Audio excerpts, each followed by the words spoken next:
Assalamualaikum warahmatullahi wabarakatuh. Bismillahirrahmanirrahim. Alhamdulillah wassalatu wassalamu ala Rasulillah. Alhamdulillah pada kesempatan malam hari ini kita bisa mengikuti acara bedah buku. Mungkin sekaligus launching. Ya, meskipun dalam judul judul pamfletnya tidak ada launching, tapi ini sekaligus launching secara virtual. Bedah buku menjadi guru inspiratif di era digital. Dalam kesempatan malam hari ini, saya patut menyampaikan sapaan, menyapa yang pertama yang kami hormati Gus Rijal Mumazik Zionis, calon doktor, kandidat ya. Yang saya hormati Direktur Penerbit Gemala dan jajarannya, para penulis buku Menjadi Guru Inspiratif di Era Digital. Saya merasa berterima kasih kepada para semua pihak yang telah terlibat dalam acara pada kesempatan malam hari ini. Dan sebagai pembuka, selaku moderator pada kesempatan malam hari ini, sekaligus juga akan menjadi Master of Ceremony atau MC, ya, karena kita lebih fokus nanti pada acara semacam materi dari narasumber sekaligus dari para penulis, dan dibuka oleh kata sambutan dari redaktur atau redaksi dari Penerbit Gemala. Saya pada kesempatan malam hari ini selaku tuan rumah dari rumahbaca.id dan Sobat Literasi Nusantara, marilah kita buka acara pada kesempatan malam hari ini dengan membaca basmalah bersama-sama. Bismillahirrahmanirrahim. Bismillahirrahmanirrahim. Yang kedua, saya minta baca surah Al-Fatihah bersama-sama. Kita berdoa kepada Allah SWT, mudah-mudahan kita senantiasa diberikan kesehatan. Sekaligus pada malam hari ini itu malam 12 Rabiul Awal. Ya, saya tadinya tidak ngeh ya kalau malam hari ini itu malam 12 Rabiul Awal ketika menjadwalkan ini. Ya, sehingga mungkin dalam kesempatan malam hari ini teman-teman tidak banyak yang hadir, ya, karena banyak yang izin. Saya mohon maaf, saya sedang ada maulid ya, gitu ya. Jadi mohon maaf yang sebesarnya karena berbarengan. Tapi nanti insya Allah akan bisa disaksikan secara ulang di channel YouTube Kang Mas Syarif. Langsung saja kami berikan waktu kepada redaktur dari Penerbit Gemala untuk menyampaikan sambutannya. Dalam hal ini akan disampaikan oleh Mbak Hani Pempengco. Ini yang tertulis di poster. Mbak Hani. Ya, karena masih muda saya lihat maka saya panggil Mbak ya. Ya. Mungkin itu kami salahkan kepada Mbak Hani untuk menyampaikan sambutannya. Silakan. Udah. Ini ya. Ya, assalamualaikum warahmatullahi wabarakatuh. Waalaikumsalam. Waalaikumsalam warahmatullahi wabarakatuh. Salam kenal untuk saudara-saudara semua. Terima kasih sudah berpartisipasi dalam acara Zoom hari ini ya, malam ini. Ya, mohon maaf. Tadi agak salah teknis. Jadi, perkenalkan nama saya Ruhani. Saya selaku editor dari Penerbit Gemala. Pada kesempatan kali ini, terima kasih untuk Kang Mas Hari karena sudah diberikan kesempatan untuk memberikan sepatah dua patah kata ya Pak Kang ya, sambutan untuk acara hari ini. Saya mewakilkan dari Gemala, ingin berterima kasih karena Kang Mas Hari ini sudah mau mempercayakan naskahnya untuk diterbitkan di penerbit kami. Dan juga katanya Kang Mas Hari ini ya, owner website Rumah Baca ID ya? Benar. Ini maaf, kecil suaranya. Iya benar. Oh, ya. Ya, ini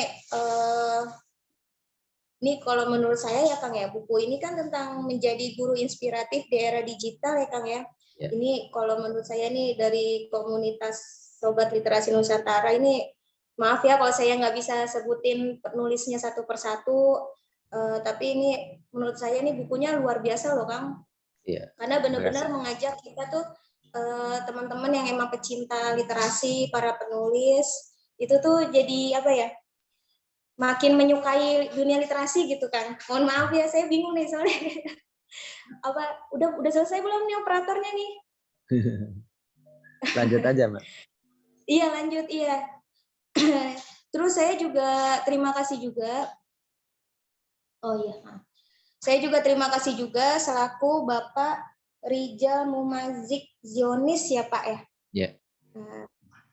Selaku rektor dari Institut Agama Islam Al-Falah As-Sunniyah, kalau biasanya dipanggil Inaifas Jember, yang bersedia memberikan kata pengantar dalam buku ini.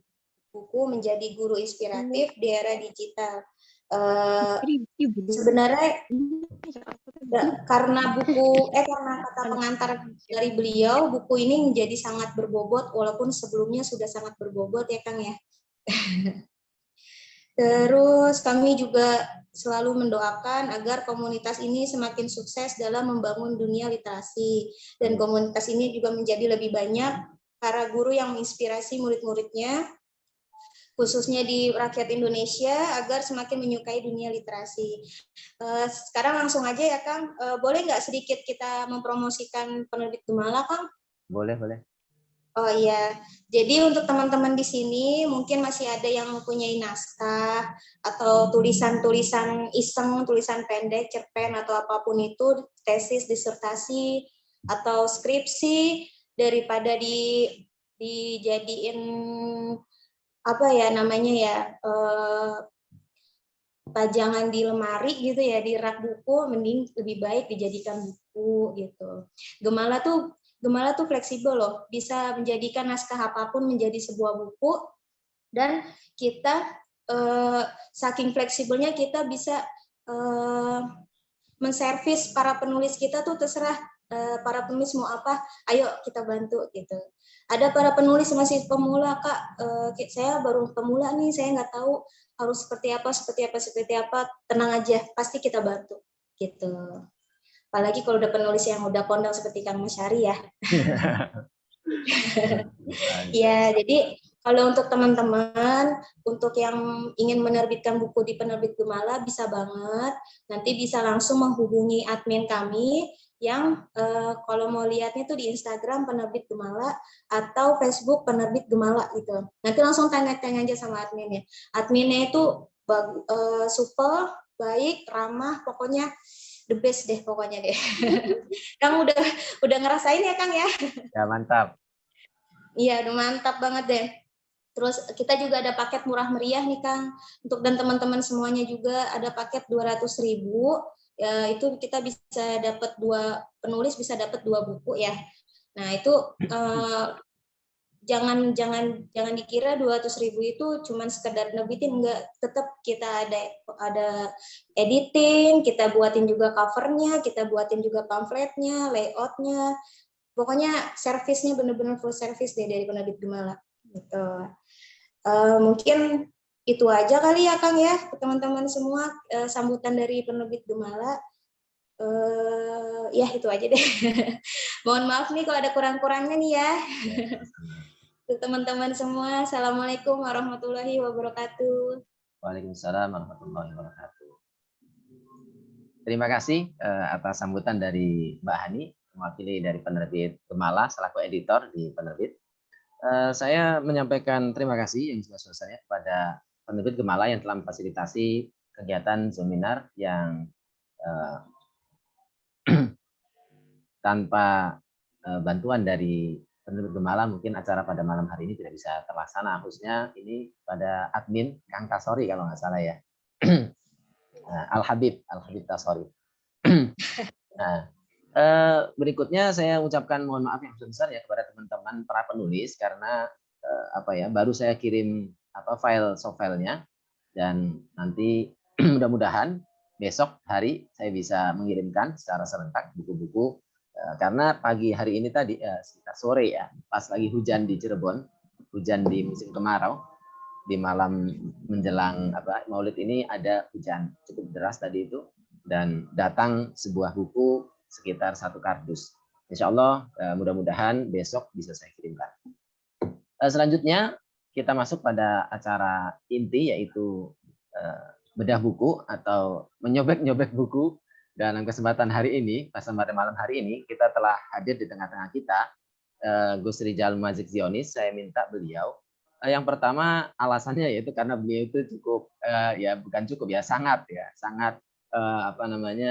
seleb artis, seleb Facebook lah. Ya, setiap tulisan yang beliau tulis di Facebook itu luar biasa, like dan komennya banyak yang membagikan. Bahkan beliau itu sangat produktif. Facebook itu biasanya kan status-status pendek, tapi beliau itu memaksimalkan Facebook itu sebagai media untuk berlatih dalam menulis.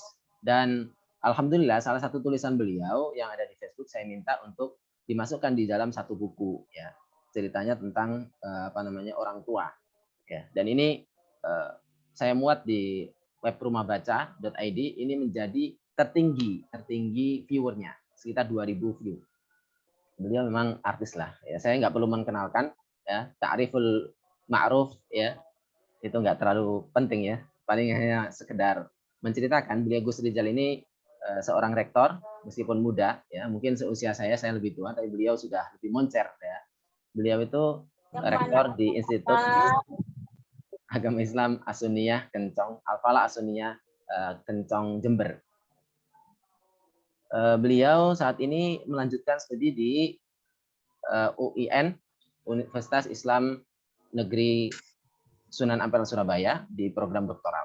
Kita doakan mudah-mudahan beliau segera melanjutkan menyelesaikan program ini secara cepat dan maksimal begitu ya. Langsung saja, selanjutnya tidak akan memperkenalkan lebih dalam lagi. Beliau bisa didatangi di Facebooknya Rijal Mumazik Zionis atau Rijal Mumazik Z di Facebooknya. Nanti berkenalan lebih mendalam terkait nomor dan telepon dan sebagainya, karena beliau nanti jam 21 tepat itu beliau sudah siap-siap untuk manggung, karena malam hari ini ada jadwal manggung di acara Maulid. Oleh karena itu, marilah kita simak baik-baik apa yang akan beliau sampaikan ya, sekitar 30 menit kepada Gus Rijal Mumazik Zionis. Kami persilakan. Gus Rijal. Sudah standby? Baik, Assalamualaikum warahmatullahi wabarakatuh. Waalaikumsalam. Waalaikumsalam warahmatullahi wabarakatuh. Gus Rijal mohon di dengar ya suara saya ya. Dengar untuk apa namanya? Halo? Terdengar Gus. Terdengar, Kang. Sudah dengar ya? Sudah. Sebentar, saya mau cari dulu nomornya untuk di spotlight. Oke, bismillahirrahmanirrahim. Assalamualaikum warahmatullahi wabarakatuh. Alhamdulillahirabbil alamin, wassalatu wassalamu ala asyrafil anbiya wal mursalin sayyidina wa maulana Muhammadin wa ala alihi washabihi ajma'in. Amma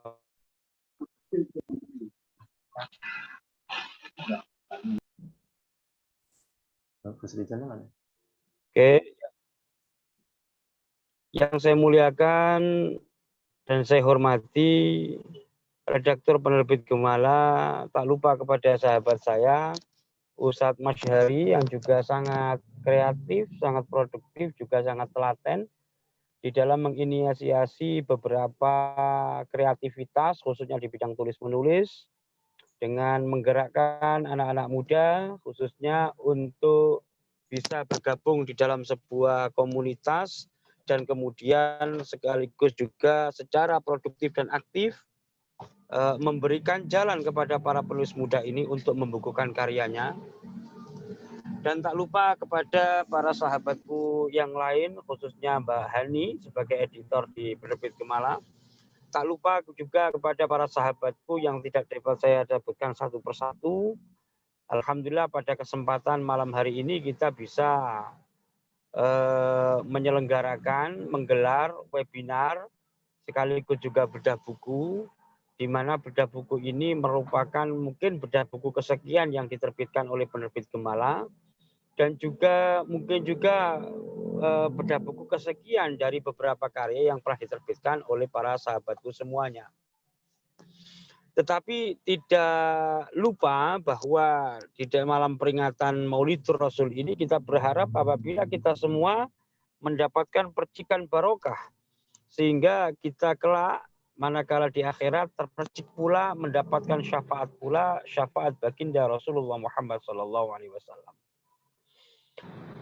Baiklah, alhamdulillah di dalam buku yang telah diterbitkan oleh penerbit Gemala, saya bisa urun juga satu tulisan, dan ini juga berkat dari masukan dari sahabat saya Ustadz Masyari, dan di situ saya menuliskan beberapa hal yang berkaitan dengan apa sih yang disebut guru inspiratif, apalagi di era digital, dan bagaimana proses menjadi guru yang baik dan sebagainya. Tetapi yang paling penting bagi saya ketika kita membedah buku atau membaca beberapa tulisan yang ada di dalam buku tersebut, ada beberapa hal yang menurut saya penting untuk saya sampaikan pada malam hari ini. Yang pertama tentu saja setiap penulis yang ada di dalam buku ini merupakan penulis-penulis yang memiliki latar belakang yang berbeda.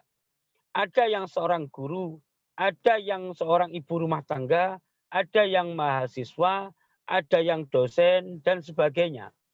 Artinya hal ini menjadikan buku ini narasinya lebih variatif. Karena juga ditulis oleh banyak orang yang memiliki latar belakang yang berbeda, di mana kemudian kepenulisannya juga berdasarkan dari pengalaman yang berbeda, sudut pandang yang berbeda, dan tentu saja solusi yang ditawarkan atas sebuah problem yang ada. Ini yang pertama. Yang kedua, tentu saja karena berkaitan dengan menjadi pemikiran menjadi guru. Menjadi guru ideal, menjadi guru inspiratif, maka mau tidak mau kita harus menelaah satu persatu karya tulis yang dimuat dalam buku ini. Ada di antaranya yang berdasarkan pengalaman pribadi. Ya, pengalaman pribadi bagaimana mendidik anak, bagaimana mendidik siswa di era pandemi dengan berbagai problem yang muncul di dalamnya, bagaimana menyikapi anak yang mungkin belum connect dengan pelajarannya dan sebagainya. Artinya pengalaman-pengalaman semacam ini menjadikan buku ini kaya, tidak kering dengan teori. Karena ada banyak buku pendidikan yang isinya itu hanya fokus pada kajian teori. Sehingga kemudian sentuhan manusiawinya, sentuhan humanisme, itu terasa kering, terasa kaku. Tetapi ketika kita membaca buku ini, tidak kita temui kekakuan dan format yang sangat menjemukan ketika dibaca. Ya. Jadi tulisan yang ada di buku ini sebagian bagi saya bentuknya semacam fiches ya. Karena enak dibaca, ringan, dan saya kira ini juga andil dari Ustadz Masyari dan juga Mbak Hani di dalam upaya merapikan beberapa tata bahasa, penggunaan diksi yang mungkin berlebihan, dan sebagainya. Yang selanjutnya, yang nomor 3 yang kita temui dalam buku ini, itu adalah bagaimana pengalaman keseharian dipadukan dengan teori yang ada, sehingga ada beberapa solusi yang bisa ditawarkan di dalam buku ini. Silakan Anda cermati beberapa tulisan, karena di sini satu orang kadangkala memiliki beberapa artikel yang ditulis di dalamnya. Tetapi jangan khawatir, walaupun ditulis oleh satu orang, tetapi cita rasanya berbeda. Ini yang saya kira menjadikan buku ini menarik. Ya. Yang ketiga, yang nomor 4 bagi saya, ketika saya mencermati naskah yang ada di dalam buku ini, saya menemukan semangat dari para penulis-penulis muda untuk terus berkarya, dan tidak tersekat pada jenis pekerjaan maupun pola geografis tempat tinggalnya. Ya. Jadi ada beberapa yang tinggal di Cirebon, tentu saja. Ada yang tinggal di kota A, kota B, dan seterusnya. Artinya di sini kita berharap apabila kumpulan tulisan yang ada di dalam buku ini memacu kita untuk terus berkarya, untuk terus berkreasi, sehingga kelak akan lahir karya-karya selanjutnya. Dan percayalah, kita harus percaya, apabila ketika sebuah karya itu sudah berhasil diterbitkan, maka ada energi di dalam diri kita untuk melahirkan karya berikutnya, karya berikutnya, karya berikutnya. Sebab ini adalah daya kreasi yang otentik yang dimiliki oleh manusia. Sebagaimana striker ingin mencetak gol, ketika dia sudah berhasil menceploskan sebuah bola ke dalam gawang lawan, maka tentu saja dia memiliki semangat untuk mengulanginya. Demikian pula ketika seorang ayah dan ibu berhasil melahirkan seorang anak, niscaya akan memacu untuk melakukan reproduksi lagi, dan sebagainya. Inilah yang membedakan antara manusia dengan makhluk yang lain, yaitu manusia sebagai ahsanut takwim dianugerahi kemampuan yang otentik, yaitu kemampuan curiosity, kemampuan untuk penasaran yang dilanjutkan dengan langkah berkreasi. Sehingga gabungan dari rasa penasaran dan kreasi ini melahirkan banyak penciptaan dan penemuan yang dilahirkan melalui proses tajribah atau experience. Nah, sama yang sudah berhasil diterbitkan ini merupakan karya, mungkin bagi Ustadz Masyari kesekian. Ada bagi seseorang yang merupakan ini adalah karya pertama atau perdana. Dan kita berharap apabila karya ini terus memacu semangat kita untuk berkreasi, untuk memberikan inspirasi dan sebagainya. Yang nomor 6, ya, para sahabat yang saya muliakan, ya, tentu saja tadi dalam poin ketiga sudah saya sebutkan kalau buku ini juga berdasarkan pengalaman. Apa pengalaman yang pernah saya jumpai baik sebagai guru maupun sebagai murid? Yang pertama, pengalaman saya pribadi sebagai seorang murid. Dulu tanpa saya harus merendahkan martabat dan marwah dari guru saya, manakala saya di SMA, di Madrasah Aliyah Al-Islam Jurusan Melarak Ponorogo, ada seorang guru kami yang manakala melihat muridnya atau siswanya itu tidak bisa atau melihat siswanya agak nakal, guru ini melontarkan kalimat yang sangat melekat di benak muridnya, bahkan melekat di hati muridnya gara-gara sakit hati. Apa yang dikatakan oleh guru saya ini ketika melihat muridnya dalam tanda kutip bodoh, atau dalam tanda kutip tidak taat karena nakal, yaitu kalimat yang sekarang saya ingat. Dan saya bersumpah untuk tidak pernah melakukannya kepada murid saya, bahkan anak saya. Apa kalimat itu? Madesu, masa depan suram. Madesu, masa depan suram. Ini kalimatnya pendek, tetapi sangat melekat di benak hati, di benak dan hati kami sebagai siswa.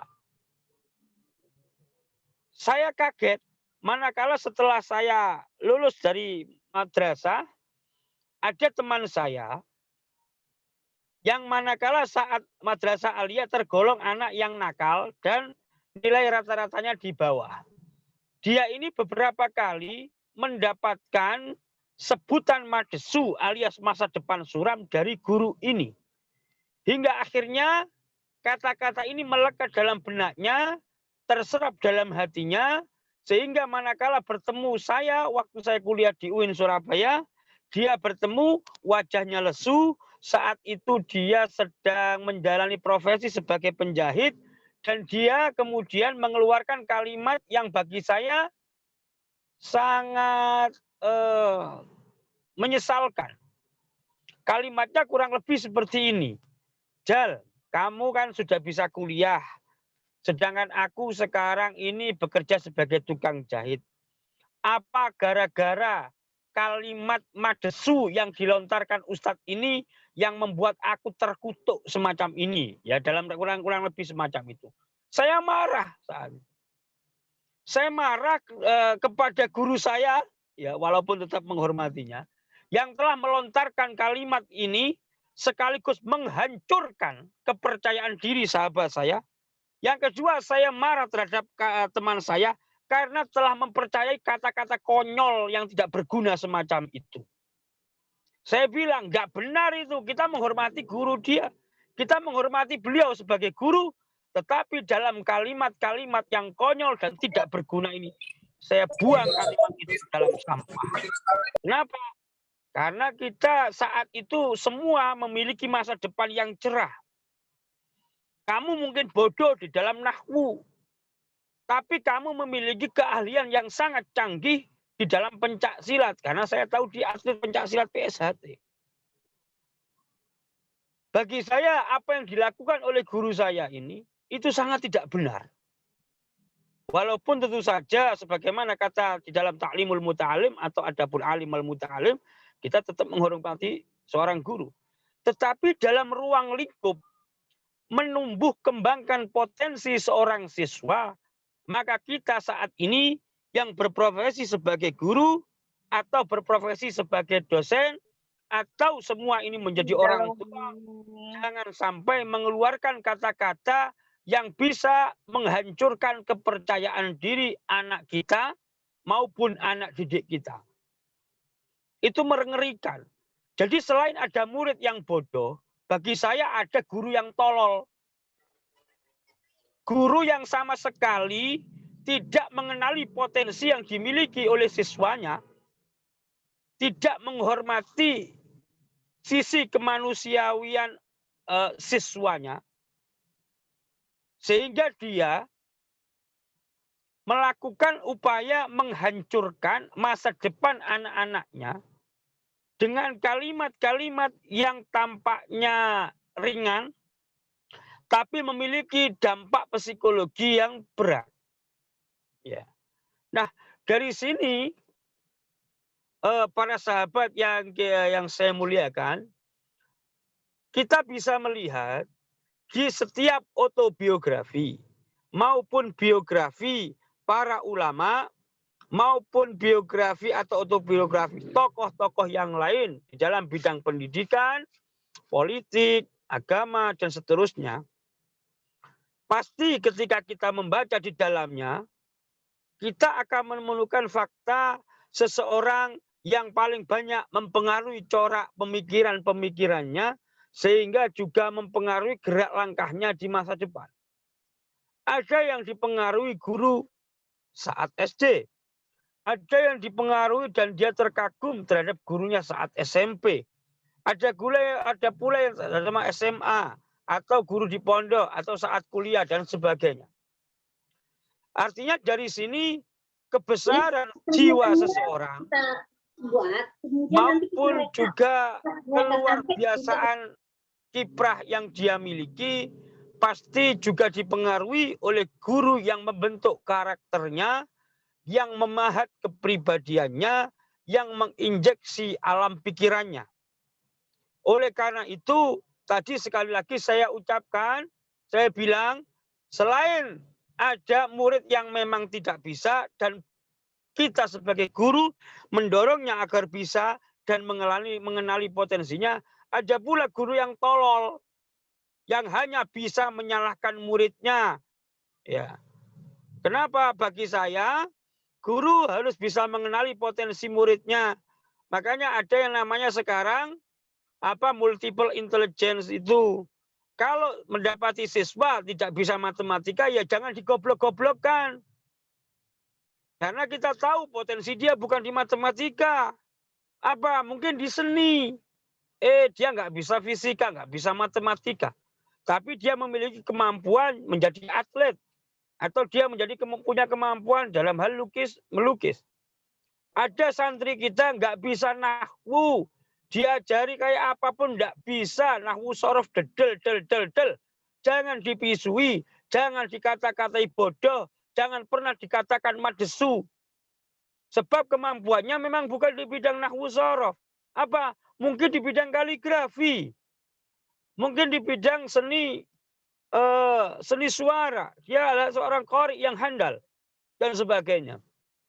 Artinya disinilah pentingnya kita menjadikan orang lain menemukan potensinya. Atau juga kita bisa mendidik orang lain, anak didik kita yang awalnya tidak bisa menjadi bisa. Sebab kata Kiai Haji Abdul Ghafur Maimun, kalau di dalam dunia pesantren yang disebut kiai atau yang benar-benar kiai adalah dia yang mampu mencetak kiai dari seorang santri yang awalnya tidak bisa apa-apa menjadi bisa, menjadi alim, dan juga tertular watak kealiman dari seorang guru. Maka kalau disebut di Indonesia saat ini, siapa di antara guru yang inspiratif, yang menginspirasi, yaitu Kiai Haji Maimun Zubair. Ya, karena beliau bertangan dingin. Ya. Karena beliau banyak menempa orang yang awalnya tidak bisa menjadi bisa. Sekali lagi, ini pentingnya kita memahami kompleksitas dunia pendidikan, kompleksitas dunia pembelajaran, sekaligus memahami orang lain, khususnya anak didik kita, sebagaimana kita semua berusaha untuk memahami diri kita sendiri.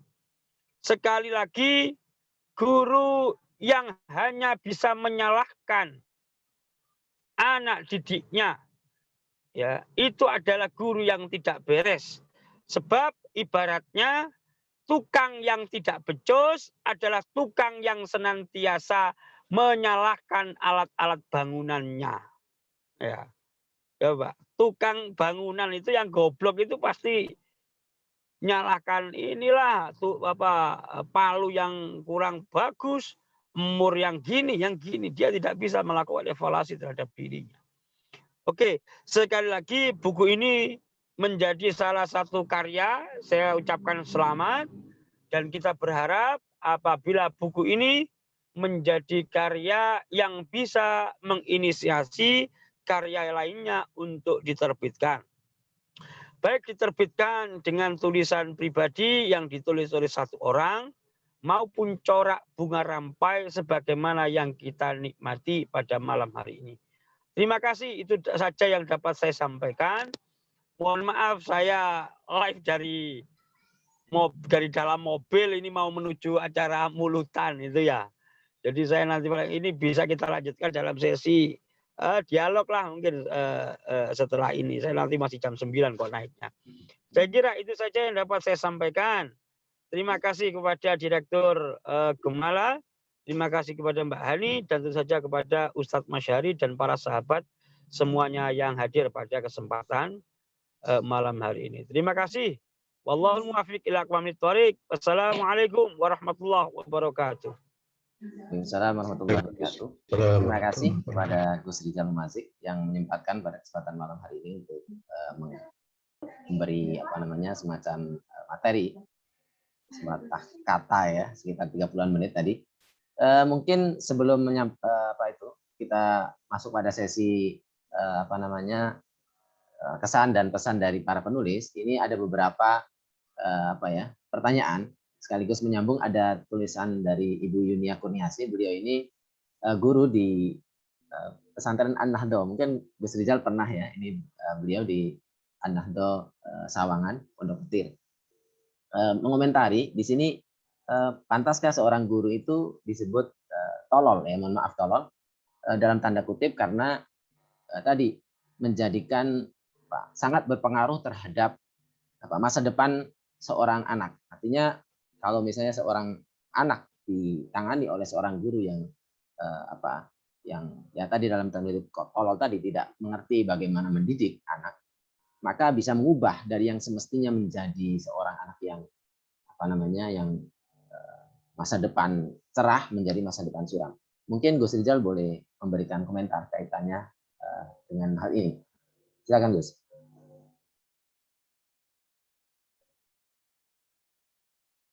Gus Rizal. Halo Ustaz, ya, gimana Ya. gimana? Ini seorang guru yang tadi mengecap anaknya apa? Ya. Nah, itu bisa kayaknya kurang tepat kalau menurut Ibu Yunia ini disebut sebagai guru yang tolol. Menurut Gus Rizal gimana Gus? Ya. Sebentar. Jadi tadi saya bilang jangan sampai kemudian terlontar kalimat-kalimat yang merendahkan kepada aspek kemanusiawian dari seorang murid. Ya. Jadi harus memahami konteksnya. Apabila seorang anak tidak bisa matematika, maka jangan anggap dia tolol. Jangan anggap dia goblok. Mungkin iya dia tidak bisa pada mata pelajaran itu, tapi pasti dia memiliki kemampuan yang lain. Dan juga yang lain juga sama. Artinya kita manusia, siswa itu harus dipahami sebagai sosok manusia secara utuh yang memiliki potensinya. Bahkan sampai sekarang pun ketika ada beberapa orang yang menilai negatif terhadap anak berkebutuhan khusus, saya hakul yakin mereka memiliki kecerdasan di salah satu bidangnya. Tidak mungkin Allah menciptakan ahsan takwim ini tanpa potensi yang melekat. Yang ada adalah anak yang belum menemukan potensinya, dan ini tugas guru untuk menemukan dan membantu dia menemukan potensinya. Saya hakul yakin, andai kata saat itu Cristiano Ronaldo atau Ronaldo ini tidak ditemukan oleh penemu bakat dari Sporting Lisbon, dia tidak akan bisa melejit semacam ini. Dan mungkin dia akan menjadi seorang pemabuk sebagaimana ayahnya. Dia akan menjadi sosok yang mungkin tidak sekaya ini dan tidak sefenomenal ini. Demikian pula siapa? Ibrahimovic ya, Ryan Giggs ya. Saya pernah nulis panjang di Facebook itu tentang bagaimana satu orang memiliki potensi yang dimunculkan oleh orang lain walaupun lingkungan sekitarnya itu membuli atau merisak dirinya. Sekali lagi di lingkungan sekolahan itu juga sama. Hal semacam ini terjadi. Jadi perisakan, perundungan itu bukan hanya dilakukan oleh siswa terhadap siswa yang lain. Tetapi tanpa sadar seringkali juga dilakukan oleh guru terhadap siswanya. Dan ini mengerikan bagi saya.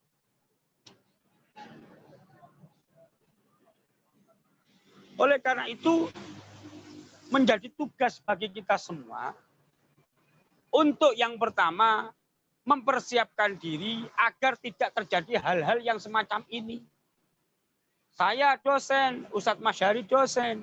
Saya juga ngajar di pondok, Ustadz Masyari juga ngajar di pondok. Tentu konteks pemahaman dan cara penekanan kepada mahasiswa maupun santri itu berbeda. Saya tidak mungkin ketika di hadapan mahasiswa melakukan pola komunikasi sebagaimana saya sebagai santri. Demikian pula sebaliknya. Ada kontekstualisasi metodologi pembelajaran dan pengajaran. Dan ini pula yang kemudian harus kita terapkan di dalam rumah. Bagaimana kita orang tua menjadi sosok yang membentuk karakteristik pribadi anak. Ya. Bagaimana kita mempengaruhi gerak dan perilaku serta pola pikir anak. Ya. Jadi termasuk bagaimana kita mengelola mentalitas anak yang mungkin terkepung dengan lingkungan yang toksik di lingkungan pergaulannya atau di lingkungan sekolahnya dan sebagainya. Ini tugas bagi kita semua sekali lagi untuk memahami untuk memahami dunia anak didik sebagaimana kita memahami dunia kita sebagai seorang pendidik. Mungkin itu saja. Oke. Terima kasih Gus Rizal atas tambahannya. Barangkali nanti ada dari teman-teman yang mau menyampaikan pertanyaan atau kesan khususnya dari para penulis. Ya, ini ada beberapa penulis yang saya bisa kenalkan. Ini selain saya dan Gus Rizal ada Mbak Ari Yosefa, Mbak Eni Ratnawati, Pak Yadi Suryadi, Ustadz Muhammad Mufti, Pak Mu'alim, Asi Widyastuti, Evi Aldia, Susiana, Yuda Kusumawati, Pak Jamro, Bapak Jadiaman Sipayung, Ibu Setianingsi, Bu Sri Fazaro, Bu Syaukah, Mbak Siti Kowia Jamil Komala, ini Bu Yayu Kurniawati, kemudian Pak Heru Prasetyo, ini Mbak Alfia Faiza Duyanti, Ibu Siti Duria, Mbak Laya Az-Zahwa, Mbak Anissa Suhada Putri, Mas Ayi Bahtiar Masum, dan ini Mbak Ati Latifah. Barangkali dari teman-teman yang ingin menyampaikan pertanyaan Gus Rizal atau menyampaikan pesan dan kesan. Tapi sebelum itu, ini bagi teman-teman penulis khususnya yang belum order bukunya, kemarin saya pesan masih lebih sekitar 20 atau 30 eksemplar untuk teman-teman yang belum pesan, supaya nanti segera pesan, karena ini dicetak terbatas sesuai dengan pesanan saja. Saya hanya mencetak sesuai dengan pesanan. Oleh karena itu, teman-teman yang belum kebagian, belum pesan, belum order, khususnya para penulis, silakan order. Dan untuk harga penulis ini saya berikan khusus, yaitu 50.000. Jadi untuk penulis itu hanya 50.000. Adapun untuk selain penulis itu 60.000. Nanti teman-teman penulis bisa menjual ke teman-temannya dengan harga 60.000, artinya nanti dapat satu bukunya itu 10.000. Ini lumayan. Bila mana nanti habis semua buku di stoknya sudah habis, maka nanti kita bisa pesan kembali ke penerbit Gemala, tentunya sesuai dengan PO yang ada. Mungkin silakan teman-teman yang ingin berkomentar atau bertanya secara langsung. Ini ada komentar dari Ustadz Mufti. Guru dan orang tua adalah dua sisi mata uang, sebagaimana ada guru yang seperti disebut oleh Gus Rizal. Ada pula orang tua yang demikian. Dan contoh itu begitu clear ditulis oleh Gus Rizal sendiri di dalam salah satu artikel yang ada di buku kita. Bahkan bisa disebut sebagai orang tua yang durhaka. Nah ini, ya, Gus Rizal menyebutnya sebagai orang tua yang durhaka. Ya, tadi disebut sebagai orang tua yang maaf tolol gitu ya. Itu orang tua yang durhaka. Tidak hanya anak yang durhaka. Dari sekian poin penting dari buku ini adalah roh guru adalah komponen. Nah ini tambahan dari Ustadz Mufti. Roh guru adalah komponen terpenting dalam pendidikan. Ya, ini komentar dari barangkali Ustadz Mufti mau menyampaikan secara lisan. Beliau ini alumni dari Lembaga Ilmu Pengetahuan Islam dan Arab. Kalau nggak salah guru di Darun Najah ya, Darun Najah Cipinang. Ustadz Mufti. Waalaikumsalam, Ustaz. Waalaikumsalam warahmatullahi wabarakatuh. Alhamdulillah. Syukron atas kesempatan ini, dan terutama kepada penerbit Gemala, kemudian Gus Rizal. Saya ada kawan Gus dari alumni Al-Islam, Joresan itu ada alumni tahun 87, 88 lah, ada Muhammad Sukron, ada Basori, ada Ahmadun gitu yang ngajar di Darun Najah Cipining. Mungkin antum kenal. Antum tahun berapa? Syekhul Masyayikh, kalau beliau alumni 86 Ustaz, saya kelahiran 84. Oh, Masya Allah, ya. Ala kulli hal al-alimu kabirun wa in kana hadasan, Ustaz. Ya. Sekali lagi syukran Ustaz atas pengantarnya yang begitu komprehensif dan menghidupkan setiap tulisan, yang terutama tulisan saya itu tulisan yang mati, tapi begitu diberi pengantar oleh antum menjadi hidup gitu Ustaz. Kemudian Ustaz Mas Hari juga syukron katsiron atas kesempatannya. Mungkin kalau nggak dilirik oleh Rumah Baca nggak akan muncul di buku ini, Ustaz. Karena itu tulisan yang sekedar oret-oretan saja gitu. Tapi memang seperti yang tadi saya tulis, dan saya kira semua kita sebagai guru dari berbagai kasus ya gitu, meskipun tidak banyak tapi cukup mencoreng itu, kita harus kembali kepada ruhul mudaris itu gitu. Ruhul mudaris, karena seperti yang tadi disebut oleh Gus Rijal, mengapa ada guru yang sampai berkata atau melakukan tindakan seperti itu, barangkali kembali kepada ruhul mudaris tadi. Dan ruhul mudaris ini tidak semudah mencetak guru profesional dalam pengertian bersertifikat ansih. Itu harus melalui perjalanan yang cukup panjang dan juga gemblengan dari berbagai pihak, terutama dari guru-guru seniornya, dari para prinsipal, dari para mudir ma'had ataupun kepala sekolahnya, tapi juga kembali lagi kepada panggilan jiwa setiap guru itu. Saya kira begitu, Ustaz. Sekali lagi terima kasih semuanya, terutama penerbit Gemala, kemudian Gus Rijal, Kang Masyari, Ustadz Masyari, dan juga sobat-sobat sekalian yang ada di grup ini. Assalamualaikum warahmatullahi wabarakatuh. Waalaikumsalam warahmatullahi wabarakatuh. Terima kasih tambahan dari Ustadz Mufti. Beliau ini senior ya, karena beliau mondoknya tahun 80-an ya, sementara saya 8 bulan itu baru lahir. Jadi ya maha guru kita semuanya ya. Berikutnya ini ada pertanyaan, tidak terlalu serius Gus, tapi perlu ditanggapi. Sebetulnya saya sudah sedikit tahu ya, karena beliau ini namanya kan agak cukup aneh gitu ya, yaitu Rijal Mumazik Zionis. Ya saya nggak mau menafsirkan ya secara pribadi, mungkin Gus Rijal bisa menafsirkan apa yang disampaikan oleh orang tuanya selaku yang yang memberi nama gitu ya. Kok ada Zionisnya itu? Ya, kalau dalam bahasa Arab Sohyuni, Zionis itu kan gerakan yaitu kembali ke pulang kampung di Israel itu ya. Ya mungkin Gus Rijal bisa menjelaskan ini Rijal Mazik Z. Kalau ditulis panjangnya itu Zionis ini. Ya kok bisa begitu ini? Silakan Gus dikomentari. Mohon maaf ya, saya masih di pinggir jalan ini menuju acara ini. Oh iya. Jadi saya berhenti sebentar. Jadi saya lahir tahun 1984. Nah, 2 tahun sebelumnya itu kan ada pembantaian di kamp pengungsi Palestina di Lebanon ya. Pembantaian disebut sebagai pembantaian Sabra dan Shatila. Itu dilakukan oleh kalangan Zionis Israel yang bekerjasama dengan kalangan Kristen Falangis gitu kan.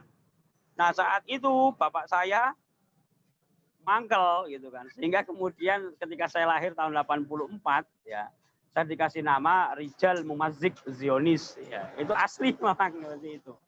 Jadi Rijal itu jamaknya rojulun, artinya beberapa orang laki-laki, atau ketika menjadi isim alam diartikan sebagai tokoh. Mumazik itu adalah orang yang fa'il dari mazako itu kan, artinya orang yang merobek-robek atau orang yang menghancurkan. Sedangkan Zionis atau yang disebut oleh Ustadz Masyari dalam bahasa Arabnya as-Sohyuni itu menjadi maf'ul bih seperti itu. Jadi tokoh yang menghancurkan Zionisme, ya, itu cita-cita bapak saya ya, walaupun saya orangnya kecil kayak gini tapi dikasih nama, untungnya saya, kata orang Jawa, ora kaboten jeneng atau tidak keberatan nama. Nah, istilah mazako ini juga memazak itu kan juga ada di dalam Al-Qur'an ya. Kalau nggak salah surat Al-Kahfi atau apa. Dan kebetulan saat itu bapak saya juga mengamalkan hizib nasor ya. Di hizib nasor itu ada kalimat Allahumma mazikhum kulla mumazzak mazzaktahu li'a'daik. Wah, akhirnya disematkan ke dalam nama saya lah itu. Jadi beberapa orang yang ngerti arti itu juga kaget, kok ada nama kayak gini. Cuma ya saya jawab aja enggak tahu, bapak saya dulu ketika saya procot itu seperti itu.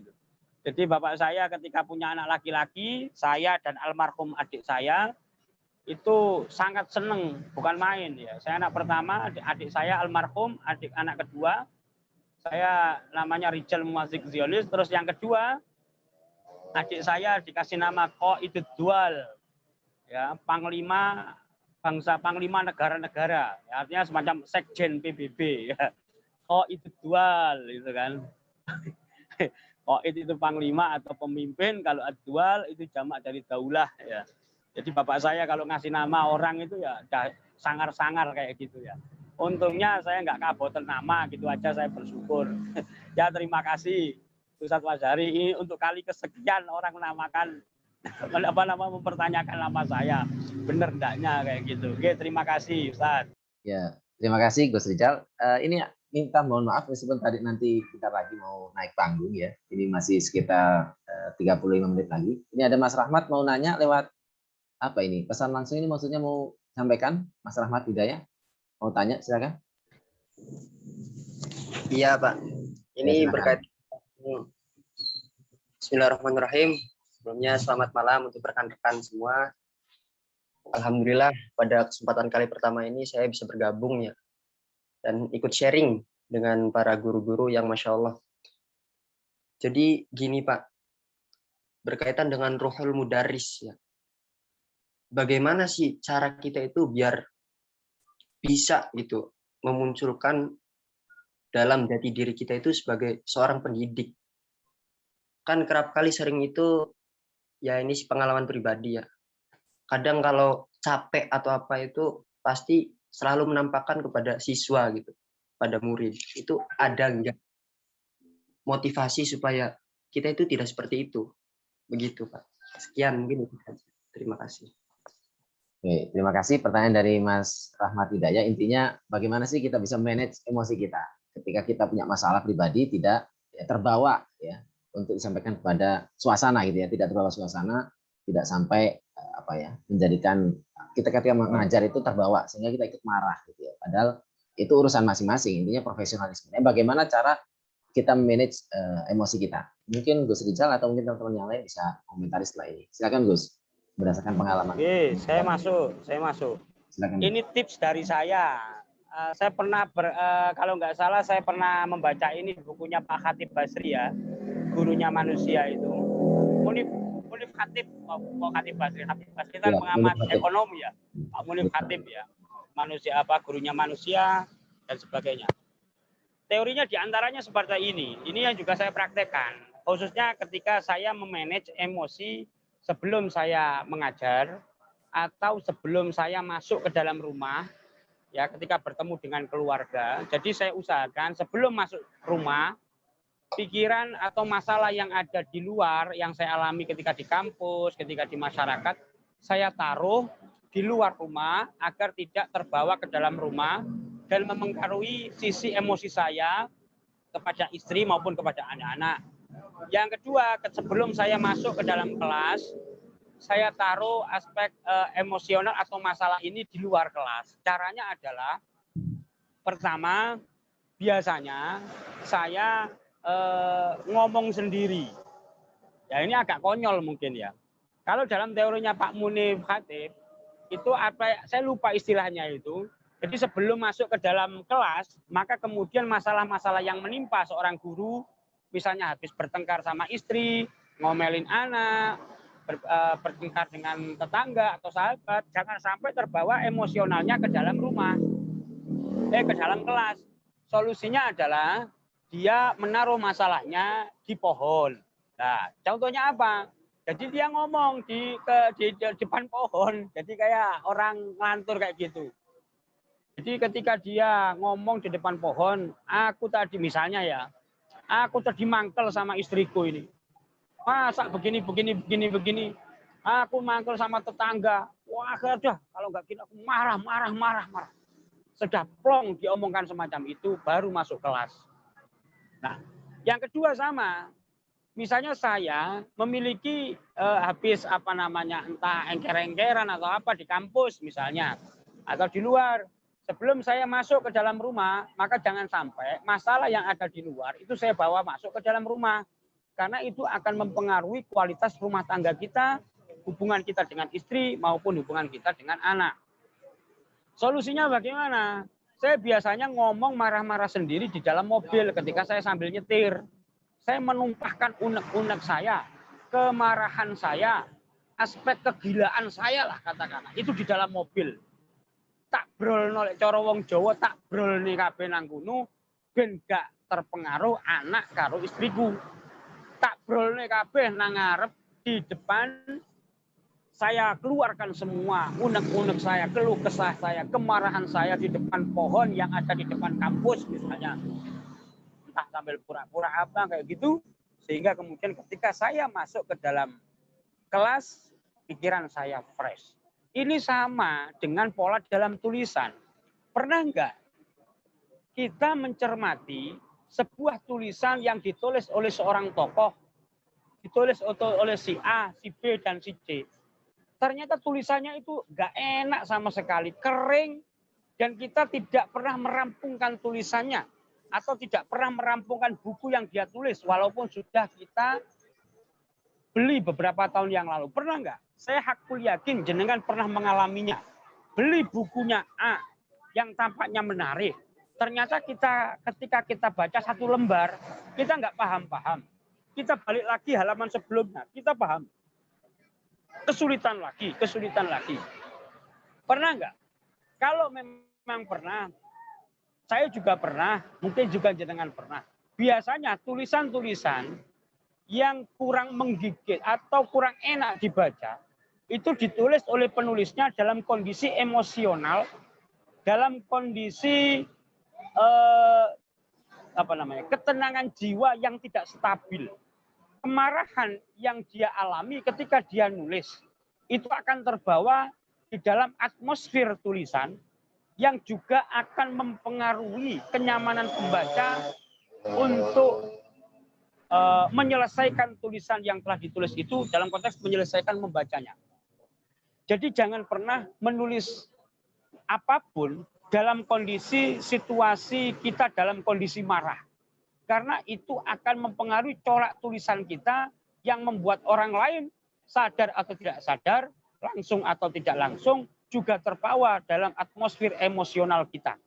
Inilah sebabnya Ustadz, kenapa madda syair-syair pujian kepada Rasul seperti Ad-Dibai, Al-Barzanji, Maulid Ad-Diyaul Lami, Syaraful Anam, dan juga syair-syair pujian kepada Rasulullah, itu enak kita lantunkan. Juga tulisan mengenai sirah, mengenai asyama'ilnya Kanjeng Nabi, itu enak kita baca.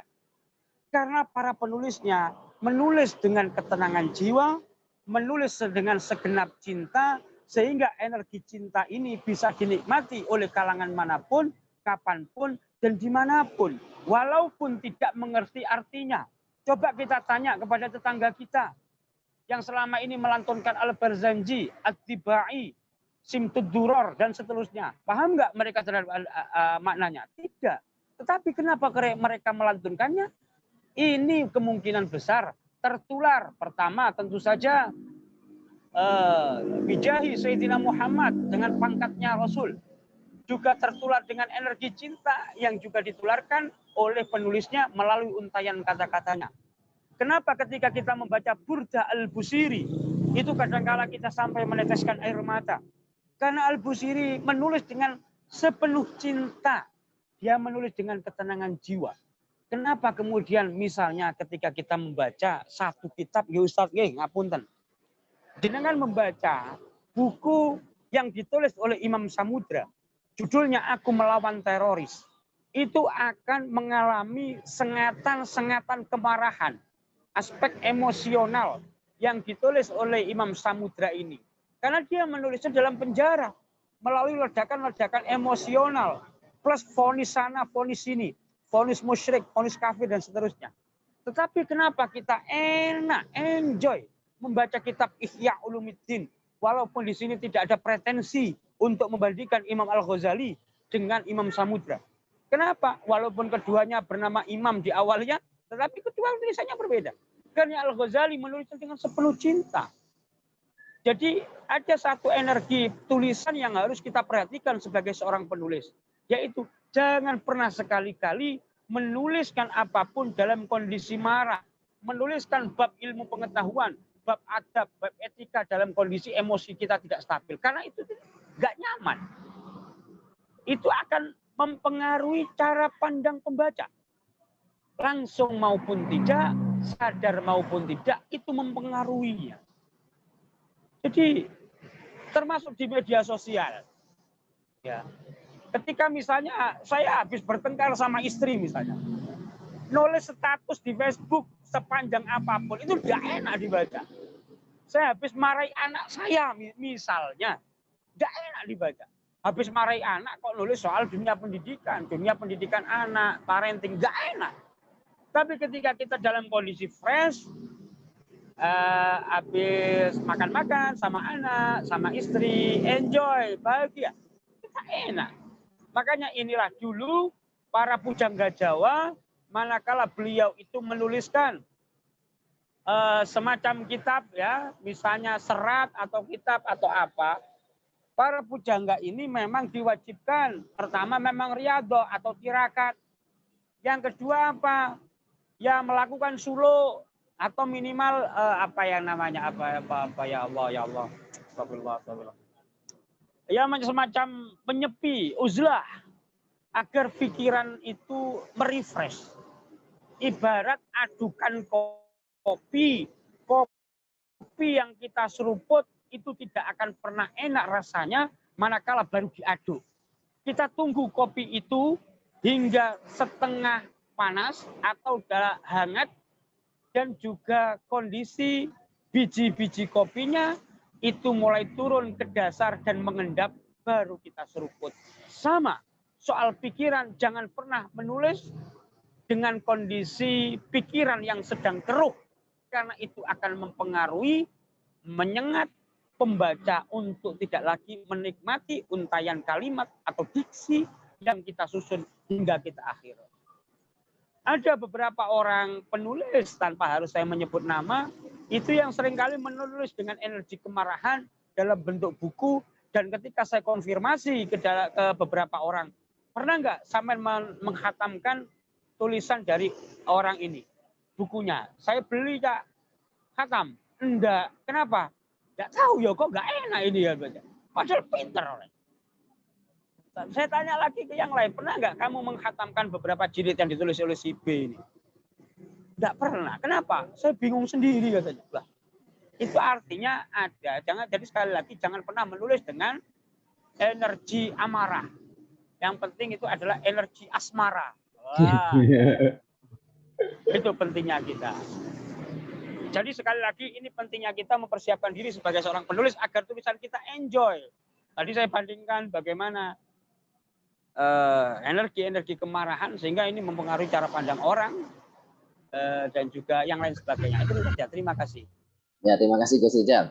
Masih ada waktu Gus, ini sebetulnya ada pertanyaan lagi. Kalau masih ada waktu, sekali lagi, tapi sebetulnya ini pertanyaannya sudah, ya mungkin sudah disinggung sama Gus Rijal ya. Ini bagaimana tanggapan Gus Rijal ya terkait dengan fenomena yang sedang viral di beberapa waktu belakangan, yaitu guru yang melakukan tindakan amoral gitu ya. Ya, itu sebetulnya tadi sudah disinggung ya, banyak guru yang ya tadi diantaranya ya guru kan teladan gitu ya, sementara tadi memberikan ucapan-ucapan yang tidak baik pada muridnya atau siswanya, ini kan berdampak yang serius ya, dampak negatif yang serius. Mungkin Gus Rijal mau menanggapi? Saya kira sih nggak perlu tanggapi. Oke. Gus Rijal menanggapi, silakan Gus. Jadi di dalam konstruksi dunia pendidikan dimanapun, dalam agama apapun, guru itu ditempatkan dalam posisi terhormat. Silakan cermati dalam misalnya dunia pewayangan. Di dalam dunia pewayangan ada guru, tapi culas. Namanya guru drona, sebagaimana saya sebutkan dalam kata pengantar. Di Islam juga ada siapa? Misalnya Syekh Barsisa atau apa dan seterusnya. Nah, juga di dalam dunia-dunia yang lain pasti ada. Karena apa? Formatnya sebagai seorang pendidik. Tetapi ini ada pada wilayah idealitas. Ya, sulit untuk mencapai wilayah idealitas. Sama halnya andai kata saat ini misalnya kita mengacu pada kriteria guru yang baik yang ada di dalam kitab Adabul Alim wal Muta'alim karya Hadratus Syekh Haji Hasyim Asy'ari, sangat sulit sekali mengacu pada itu, soal etika dan sebagainya. Tetapi dia bagaimana? Ya kita harus menyesuaikan. Harus menyesuaikan pola pendidikan yang ada, ruhnya kita sesuaikan dengan pola perkembangan zaman saat ini. Tentu misalnya saat ini sebagai guru, kita kesulitan untuk menerapkan tipe-tipe guru ideal sebagaimana disampaikan oleh Syekh Az-Zarnuji di dalam Ta'limul Muta'alim maupun Syekh Hashim Asy'ari di dalam Adabul Alim al-Muta'alim, atau misalnya pendidikan di dalam kitab-kitab yang lain misalnya tentang pedagogis misalnya. Maka tentu saja kita tidak bisa menerapkan secara ideal. Solusinya apa? Jangan pernah kita berpikir idealis, tapi realistis. Realistis ini adalah jembatan tengah-tengah sikap tawasud antara idealitas dengan pragmatisme, antara idealisme dengan pragmatisme, tengah-tengahnya namanya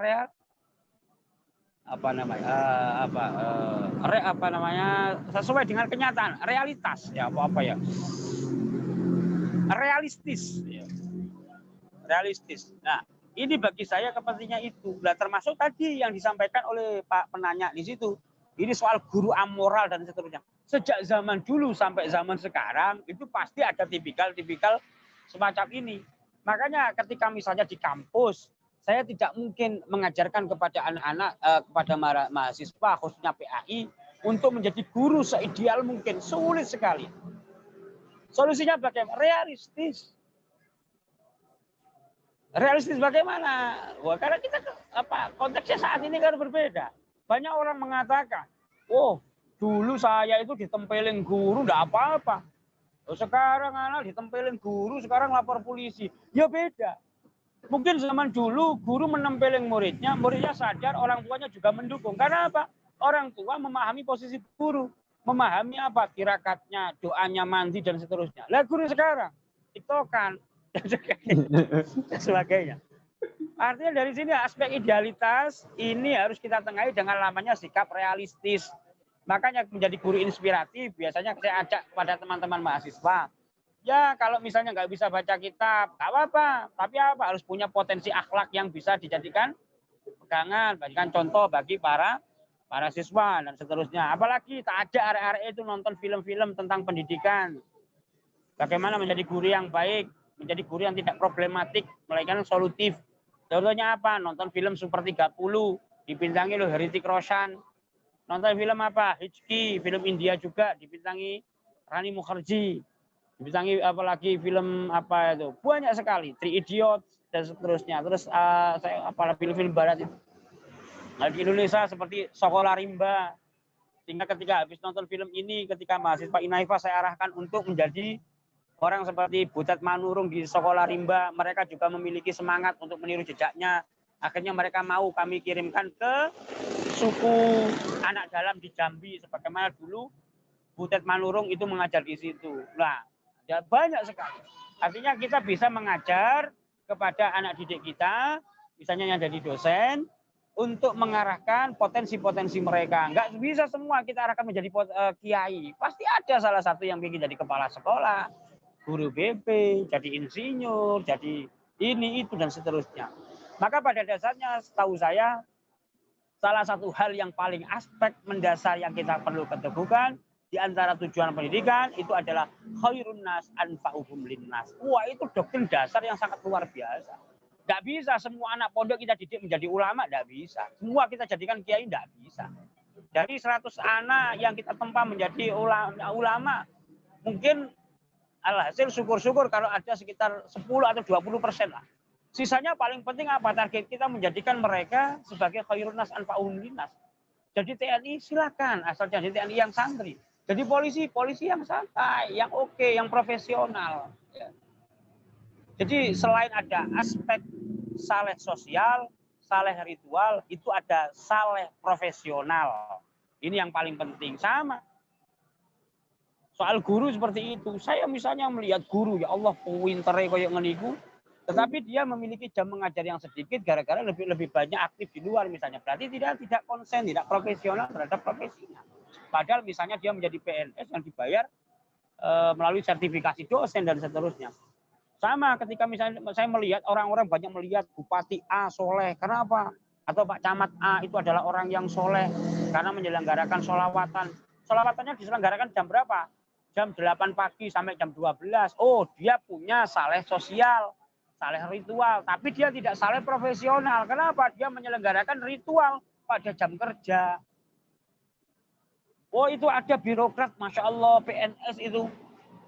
Dia sholat duha jam 8 sampai jam 10 dilanjutkan dengan ngaji. Di mana? Di musola kantor. Wah, berarti nggak profesional. Dia saleh secara sosial, saleh secara ritual. Tapi nggak saleh secara profesional. Kenapa?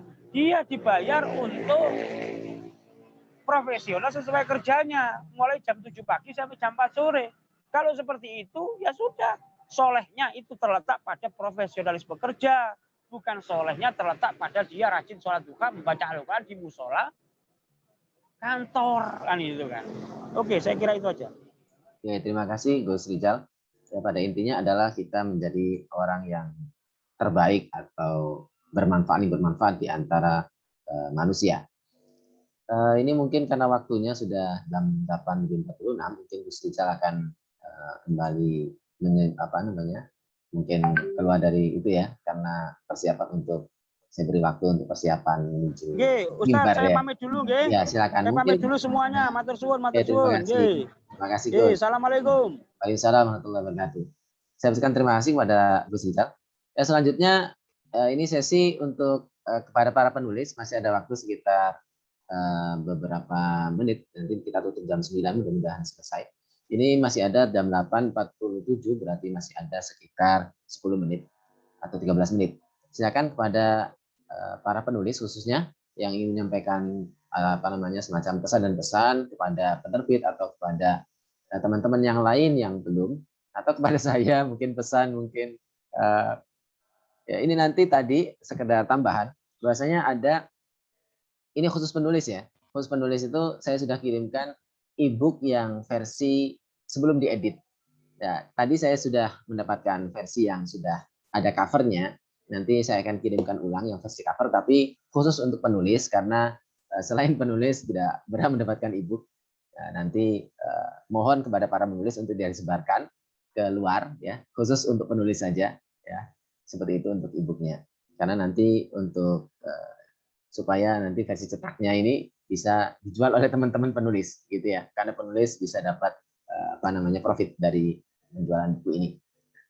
Untuk selanjutnya teman-teman yang ingin menerbitkan buku ke penerbit Gemala, penerbit Gemala ini penerbit indie tetapi masuk dari grup dengan penerbit Keira, penerbit yang Turos itu dari daerah istilahnya itu yang Arab itu, saya agak lupa namanya penerbitnya.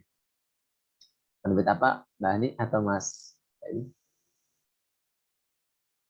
Yang penerbit untuk penerbit kitab-kitab Arab itu?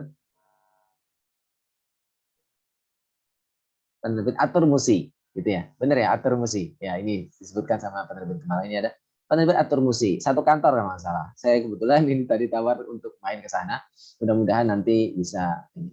Penerbit Atur Musi itu menerbitkan karya-karya khususnya orang Indonesia yang senusantara yang menerbitkan buku berbahasa Arab, gitu ya. Dan nanti teman-teman yang nulis berbahasa bisa diterbitkan di penerbit Atur Musi. Di satu alamat kalau nggak salah. Bisa mengontak ke admin Gemala juga untuk pembelian buku dan lain sebagainya. Barangkali ada di teman-teman masih ada waktu sekitar 10 menit untuk menyampaikan pesan dan kesan. Silakan. Ini masih ada Ibu Syaukah. Ibu Syaukah ini dari Jakarta Selatan. Guru di Madrasah Ibtidaiyah Negeri Jakarta Selatan ini. Ibu mau menyampaikan? Saya tunggu yang lain dulu aja. Ini ladies first ini sebenarnya. Ini ada Ibu Yuda, Bunda Yuda Kusumawati. Silakan Ibu Yuda, barangkali mau menyampaikan.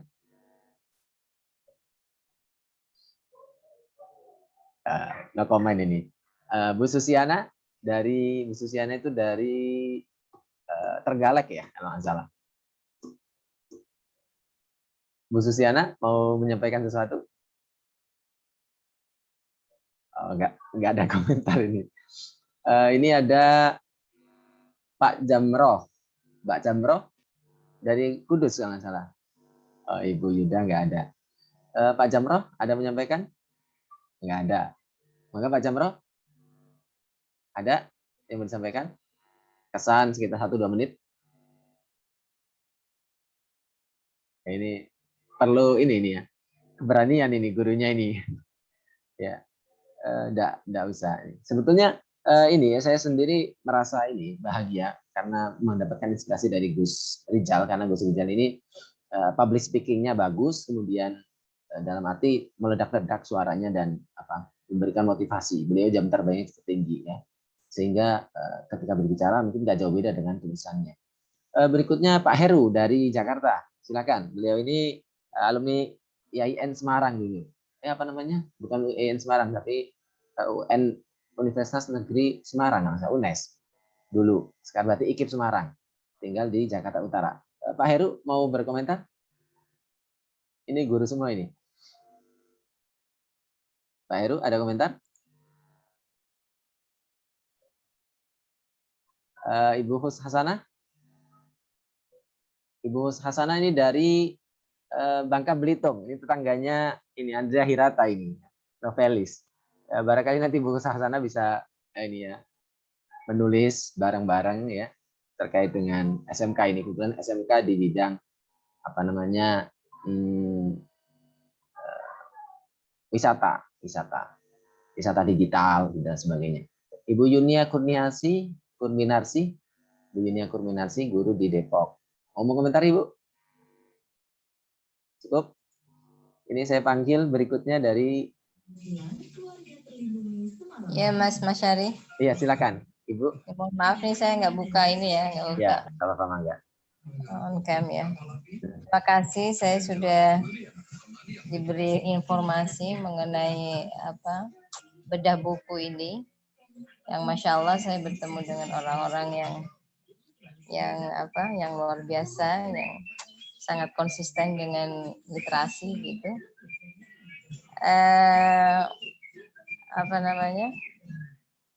Sebenarnya saya itu juga besar di Jember Mas. Oh iya. Saya itu SMP, SMA itu di sana. Tapi setelah itu saya keluar Jember. Jadi banyak sebetulnya teman-teman.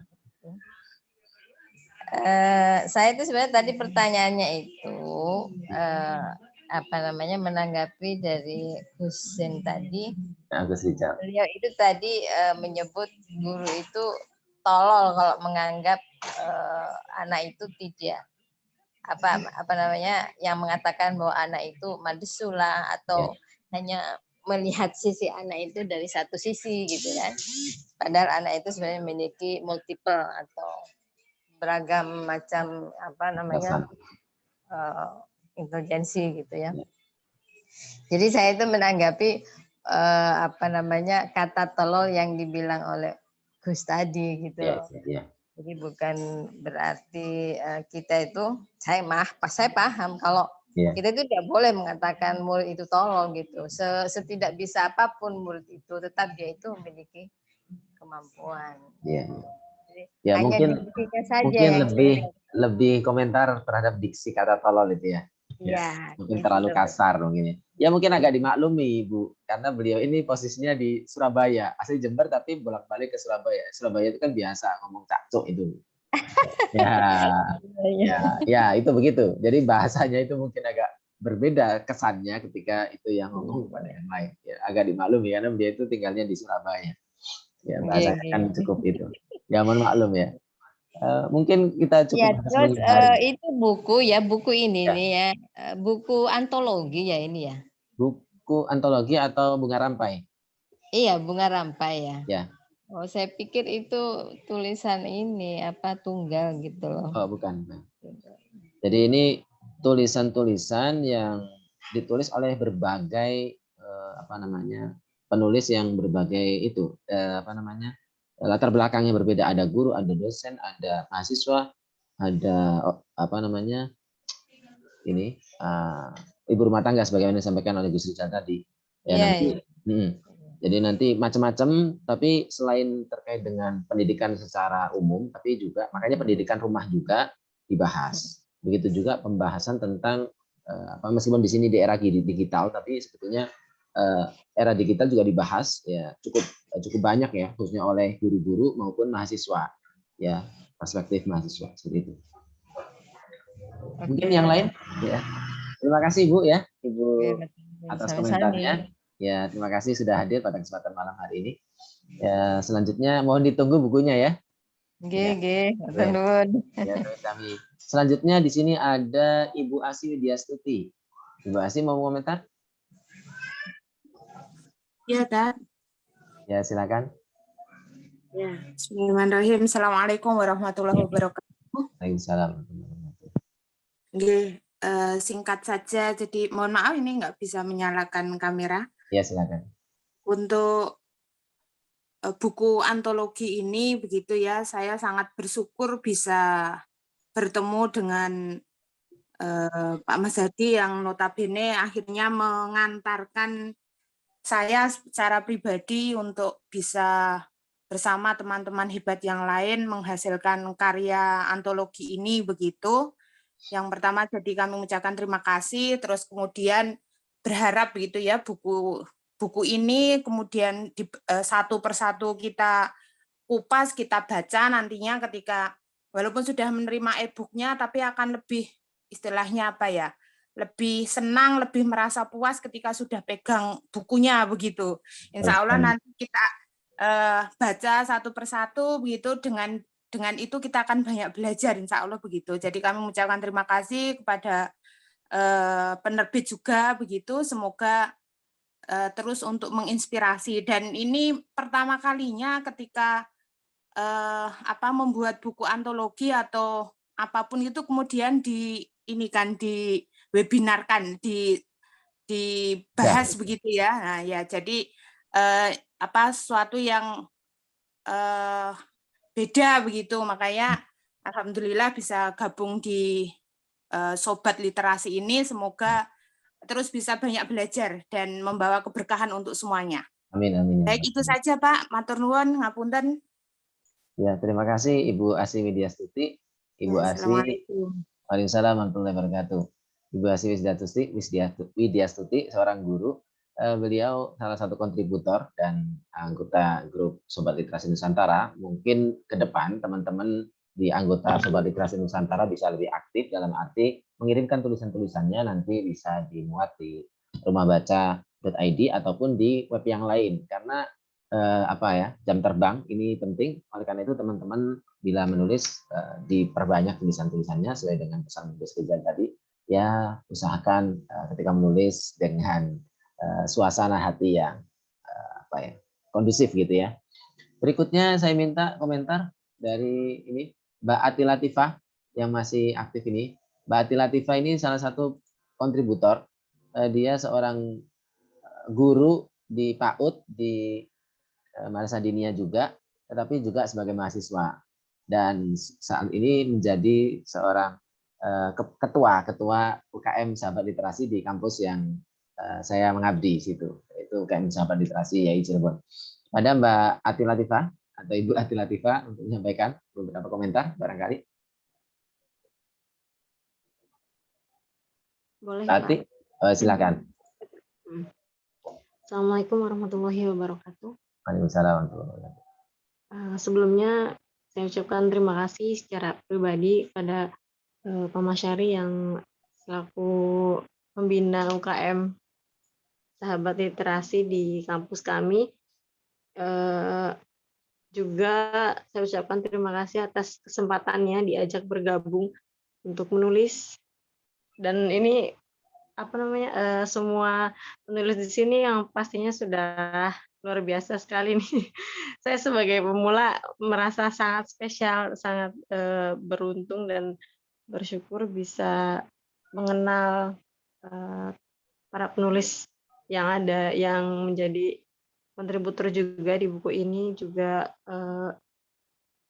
bisa mengenal masing-masing dari sahabat komunitas literasi Nusantara, juga tulisan-tulisannya yang sangat luar biasa menginspirasi bagi saya pribadi sebagai guru PAUD ya.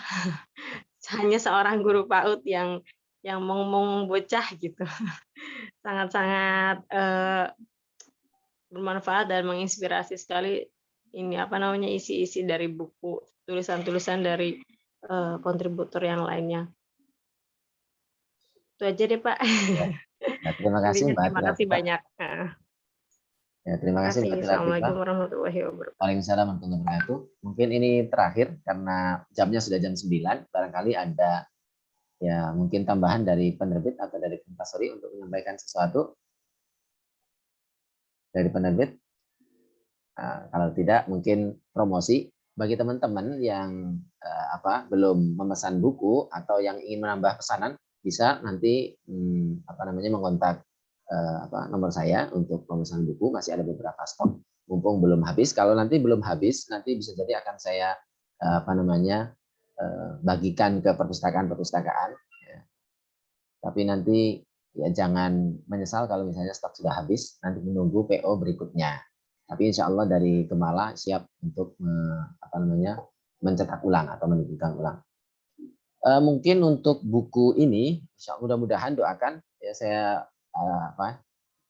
sehat karena ini cukup banyak hari ini. Kebetulan saya kemarin baru pulang kampung dari Lamongan sehingga cukup lelah gitu ya.